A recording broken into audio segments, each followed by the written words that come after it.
Good morning students. आज हम सब यहाँ पर BCom part third EFM subject में जो व्यावसायिक बजटन की अपनी जो बुक चलती है उसका फर्स्ट चैप्टर है व्यावसायिक बजट और बजटन। इसके बारे में हम अध्ययन करेंगे कि व्यावसायिक बजट क्या होता है, इसकी विभिन्न विद्वानों द्वारा क्या क्या परिभाषाएं दी गई है, बजट की विशेषताएं क्या क्या होती है, उसकी प्रकृति क्या है, बजट के उद्देश्य, सीमाएं, बजटन का अर्थ क्या है, बजटन की क्या विशेषता होती है, क्योंकि दोनों में फर्क होता है बजट और बजटन में। तो बजटन और बजट की विशेषता, प्रकृति, इनमें अंतर दोनों में करते हुए फिर बजटन की क्या क्या तकनीकें हैं, जो तकनीकों के माध्यम से बजट बनाए जाते हैं, बजट के पूर्वानुमान की क्या विधि है, बजटन के क्या सिद्धांत होते हैं, और प्रभावशाली बजट के लिए क्या क्या उसमें आवश्यक गुण होने चाहिए, बजट समिति कौन किसे कहते हैं, समिति में कौन कौन मेंबर होंगे, उसके अधिकार दायित्व क्या क्या होते हैं, इन सब के बारे में अपने इस चैप्टर में विस्तार से समझेंगे। तो सबसे पहले आज हम इसमें बजट शब्द जो है उसकी उत्पत्ति कहाँ से हुई, बजट क्या होता है, इसके बारे में अपन चर्चा करेंगे। बजट देखा जाए तो अपन, क्योंकि यहाँ पर वाणिज्य विषय के विद्यार्थी हैं, वाणिज्य विषय पढ़ते हैं, तो स्वाभाविक हम केवल व्यवसाय से संबंधित बजट से ही यहाँ पर क्या उसके मायने होते हैं, उसका अर्थ क्या है, व्यवसायिक बजट के हिसाब से अपन यहाँ पर चर्चा करेंगे। लेकिन अपन समाचार पत्रों के माध्यम से भी देखते हैं कि बजट जैसे हर वर्ष वित्तीय वर्ष की प्रारंभ से पहले सरकार भी बजट पेश करती है और अपने आय व्यय का अनुमान लगाती है। तो वो तो सरकार का बजट हो गया। इसी प्रकार से जैसे गृह स्वामियों के द्वारा अपने घरेलू बजट में क्या होता है, अपने परिवार की आय क्या है, उस परिवार की आय के हिसाब से हम सब लोग वहाँ पर व्यय का अनुमान करते हैं। जबकि सरकार के बजट में क्या होता है, वहाँ पर सरकारें पहले व्यय का अनुमान लगाती है और फिर बाद में आय के स्रोत ढूंढती है, क्योंकि उन्हें एक कल्याणकारी राज्य की लोकतंत्र में स्थापना करनी होती है, जनता के हितों के लिए काम करना पड़ता है। तो वो ऐसे नहीं कर सकते कि हमारे पास संसाधन नहीं है तो हम खर्चा कर ही नहीं सकते, उन्हें संसाधनों को खोजना पड़ेगा।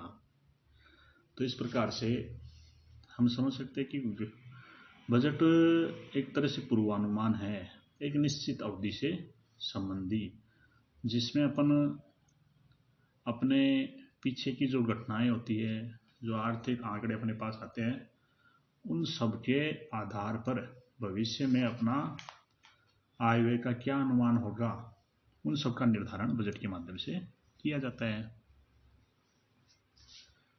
तो अब हम समझेंगे जो बजट शब्द है ये कहाँ से आया है। तो बजट शब्द की उत्पत्ति फ्रांसीसी शब्द बोगेटी से हुई है, अर्थात फ्रांस में भाषा में जो ये शब्द आया है वहीं से लिया गया है, उसी बोगेटी से, और जिसका अर्थ होता है संस्था की योजनाओं, नीतियों और उनके जो जो कार्यक्रम के भावी तिथि से संदर्भित है उनका संख्यात्मक विवरण प्रस्तुत करना, यह बजट कहलाता है। इसी से फिर बजट शब्द की उत्पत्ति हुई। अब हम देखेंगे सामान्य भाषा में बजट से क्या आशय है। तो सामान्य भाषा में अपन समझ सकते हैं कि बजट क्या होता है, एक भावी निश्चित अवधि से संबंधित एक वित्तीय विवरण है जिसमें संस्था से संबंधित जो उसके उद्देश्य निर्धारित किए गए हैं उन उद्देश्यों की पूर्ति करते हुए भावी जोखिमों से बचने के लिए जो मैनेजमेंट कमेटी है, जो बजट समिति है, उसके द्वारा अग्रिम रूप से एक खाका तैयार किया जाता है कि इस प्रकार से अपने आय होंगे और इस प्रकार से अपने व्यय का निर्धारण किया जाएगा। अब हम समझेंगे कि जो व्यावसायिक बजट है इसका क्या मतलब होता है। व्यावसायिक बजट से अपन वह समझ सकते हैं कि जो व्यावसायिक क्रियाओं में अर्थात आर्थिक गतिविधि आर्थिक संस्थाओं के द्वारा जो वित्तीय वर्ष के प्रारंभ होने से पहले पूर्व के अनुमानों के आधार पर एक निश्चित अवधि से संबंधित आगामी बजट हमेशा पीछे का नहीं बनाया जाता है। बजट एक अग्रिम तिथि से संबंधित बनाया जाता है। जैसे वर्तमान में हम देखेंगे कि सत्र कौन सा चल रहा है, वित्तीय वर्ष 2020-21। तो 20-21 का बजट कब बनाया होगा, 19-20 में। इसी प्रकार से 20-21-22 का बजट अपन 20-21 के पूर्वानुमानों के आधार पर 21-22 का बजट निर्धारित करेंगे। तो व्यावसायिक बजट क्या है? व्यावसायिक बजट किसी भी संस्था के हायर मैनेजमेंट के द्वारा अपनाई गई वह नीति योजना और उद्देश्यों का निर्धारण के लिए लिखित प्रारूप होता है, जिसके अंतर्गत उनकी आय व्यय का पूर्वानुमान होता है। अब विभिन्न विद्वानों के द्वारा परिभाषाएं, क्योंकि अपने मान लो निबंधात्मक प्रश्न भी आते हैं, थ्योरेटिकल भी आते हैं और प्रैक्टिकल क्वेश्चन भी आते हैं। तो थ्योरेटिकल पूछ लिया कि बजट क्या है, बजट का अर्थ क्या है और उसी विशेषताएं महत्व बताइए। तो उसमें बजट केवल अपन 4-5 लाइनों में नहीं करेंगे, उसमें उसका सामान्य अर्थ क्या होता है, उस शब्द की उत्पत्ति कहाँ से हुई, विभिन्न विद्वानों के द्वारा क्या परिभाषा दी गई, और फिर अंत में अपन अपने निष्कर्ष रूप में उसकी एक विशिष्ट परिभाषा देंगे। तब जाकर के अपने को पूरे में से पूरे नंबर मिलते हैं और उस विषय का ज्ञान भी हमें तभी मिलता है। इस प्रकार से विभिन्न विद्वानों में देखें तो प्रोफेसर सैंडर्स के अनुसार सबसे पहले अपन समझेंगे प्रोफेसर सैंडर्स ने क्या परिभाषा दी है। इन्होंने कहा है कि किसी विशिष्ट भावी अवधि से संबंधित व्यवसायिक क्रियाओं की विस्तृत योजना को बजट कहते हैं। अब उन विद्वानों की परिभाषाओं को अगर लिखेंगे तो हूबहू उनका जो उन्होंने लिखा है वो लिखना है, ताकि एग्जामिनर को ध्यान दे कि इसने ऐसे अपने हिसाब से नहीं लिखा है, जो विद्वान ने कहा है वही इसने लिखा है। तो प्रोफेसर सैंडर्स ने क्या कहा कि विशिष्ट भावी अवधि से संबंधित व्यवसायिक क्रियाओं की विस्तृत योजना को बजट कहते हैं। इन्होंने कहा कि वही अपन ने जो सामान्य अर्थ समझा कि भविष्य संबंधित है। अब भविष्य संबंधित क्या है, वो योजना है किसकी, वित्तीय क्रियाओं की। वित्तीय क्रियाओं में आय व्यय शामिल होते हैं। आय व्यय कब के, भविष्य के। बस सीधा सा सिंपल सा है। दूसरा है बार्टिजल के अनुसार, बार्टिजल ने कहा है किसी भी व्यावसायिक संस्था की अधिकतम कार्य क्षमता के आधार पर निर्धारित उसकी भावी क्रियाओं की अधिकृत योजना के अपेक्षित अधिकतम परिणामों से संबंधित विस्तृत पूर्वानुमान को बजट कहते हैं। इन्होंने अपेक्षित अर्थात प्रमापों का इन्होंने विस्तृत रूप से उल्लेख किया है कि किसी भी व्यवसायिक संस्था द्वारा, क्योंकि अपन व्यवसायिक बजट पढ़ रहे तो व्यवसाय से संबंधित होगा, तो किसी भी व्यवसायिक संस्था द्वारा जो उसकी अधिकतम कार्य क्षमता है उसके अनुसार निर्धारित करेंगे कि भविष्य में अपन क्या योजनाएं हैं और उनसे क्या परिणाम निर्धारित करने चाहते हैं, उससे संबंधित पूर्वानुमान लगाएंगे, उसी को बजट कहते हैं। जॉर्ज और टेरी इन्होंने क्या बताया, इन्होंने कहा है कि बजट भविष्य की आवश्यकताओं का अनुमान है। सभी मतलब इसमें अपन भावी क्रियाओं से संबंधित है, शब्दों का इधर उधर होता है पेड़ तो बजट क्या है, भविष्य से संबंधित आवश्यकताओं का अनुमान है जो किसी भी उपक्रम के एक समय की निश्चित अवधि के लिए कुछ या सभी गतिविधियों को सम्मिलित करता हुआ क्रमबद्ध आधार के अनुसार व्यवस्थित होता है। तो क्या समझे कि बजट क्या है, बजट भविष्य से संबंधित आवश्यकताओं का अनुमान है। सही बात है।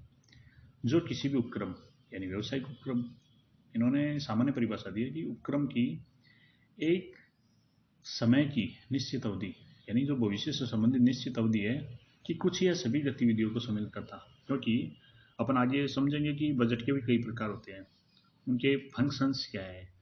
मास्टर बजट तो सारा होता है, उसी प्रकार से उत्पादन का क्या है, वितरण का क्या है, विक्रय का क्या है, इनमें कुछ या सभी को शामिल करते हुए गतिविधियों को शामिल करता हुआ एक क्रमबद्ध आधार के अनुसार व्यवस्थित, यानी जो व्यवस्थित रूप से उनका आय व्यय का लेखा जोखा होता है वही बजट कहलाता है। अच्छी परिभाषा दी इन्होंने। लास्ट अपन इसमें देखेंगे CIM लंदन के अनुसार इन्होंने कहा कि बजट एक वित्तीय अथवा संख्यात्मक विवरण होता है।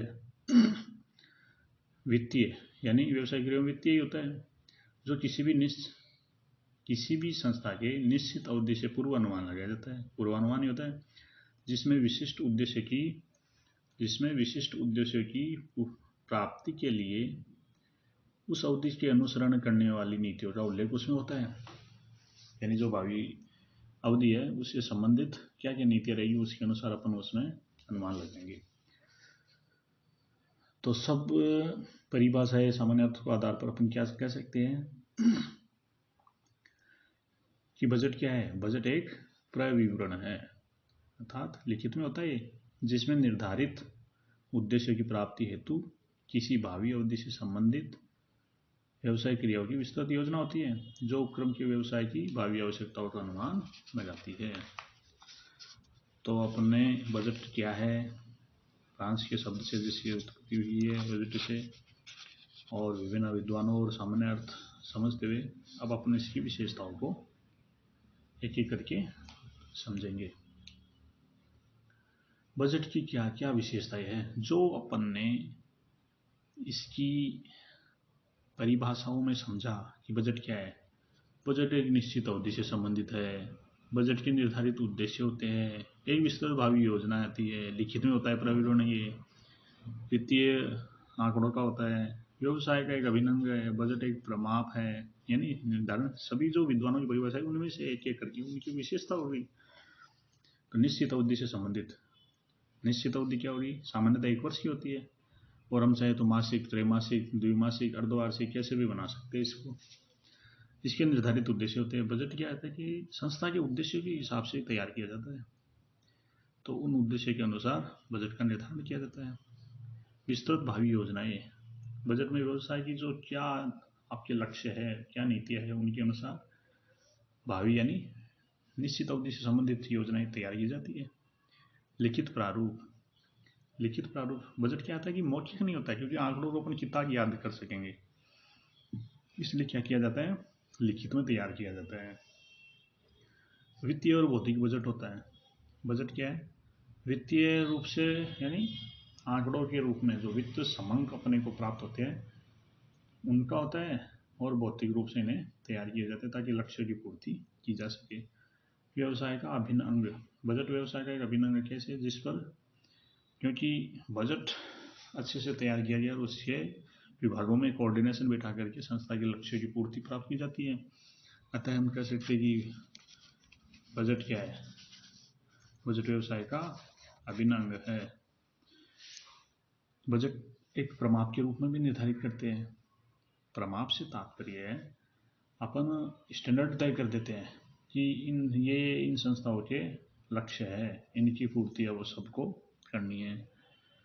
तो बजट के अनुसार बजट एक साधन है, साध्य नहीं। अब साधन और साध्य क्या होता है, जैसे अपना बजट तैयार किया, बजट अपने लक्ष्य को प्राप्त करने के लिए क्या होता है, इस साधन है, साध्य नहीं है। अर्थात यह अंतिम लक्ष्य नहीं होता अपना, इस लक्ष्य की तह तक जाने का एक रास्ता है। जैसे अपने को मान लो यहाँ अपन बीबी रानी कॉलेज में है, बीबी रानी कॉलेज से अपने को घर जाना है या घर से बीबी रानी आना है, कॉलेज आना है, तो आप कॉलेज आओगे तो आपको बस क्या है वहाँ तक पहुँचने का, आपका यहाँ आने का, आपकी किताबें क्या है, एक साधन है? लेकिन आपको यहाँ तक आने के बाद में आपको दिमाग को सही रूप से इस्तेमाल करते हुए नित्य उनका दोहराव करना, यहाँ पर पढ़ना, इन सब दिनचर्याओं का पालन करते हुए आप अपने लक्ष्य की पूर्ति कर सकते हो और आप बीकॉम मैथ से मार्क्स से पास हो सकते हो। तो उसी प्रकार से बजट क्या है, किसी भी संस्था का साधन है, साध्य नहीं। यह एक उपकरण है। उपकरण से तात्पर्य यह व्यवसाय में क्या करता है, समन्वय स्थापित करता है। तो समन्वय करते हुए संस्था के लक्ष्य की प्राप्ति करता है। बजटन क्रियाओं का निष्कर्ष। बजटन क्रियाओं का निष्कर्ष क्या तात्पर्य है? बजटन के द्वारा तैयार की गई योजनाओं को क्या कहते हैं? बजट कहते हैं। तो यह इन सभी क्रियाओं का निष्कर्ष है। अन्य रूप से अपन समझ सकते हैं कि विभिन्न विभागों में सहयोग स्थापित करता है। कुछ प्रबंध के द्वारा यह इसका निर्माण किया जाता है और संस्था के लक्ष्यों की पूर्ति की जाती है। तो आज के वीडियो में हम सब ने यहाँ पर आज बजट शब्द क्या है, इसका अर्थ क्या है, परिभाषा है और उसकी विशेषताओं का अध्ययन किया। तो इस प्रकार से हम आगे की कक्षा में भी अब बजट की प्रकृति क्या है और बजट के उद्देश्य क्या क्या होते हैं, इन उद्देश्य की पूर्ति किस प्रकार से की जाए और उसकी सीमाएं क्या क्या हो सकती है, उन सब के बारे में अध्ययन करेंगे। धन्यवाद। आज के लिए इतना ही।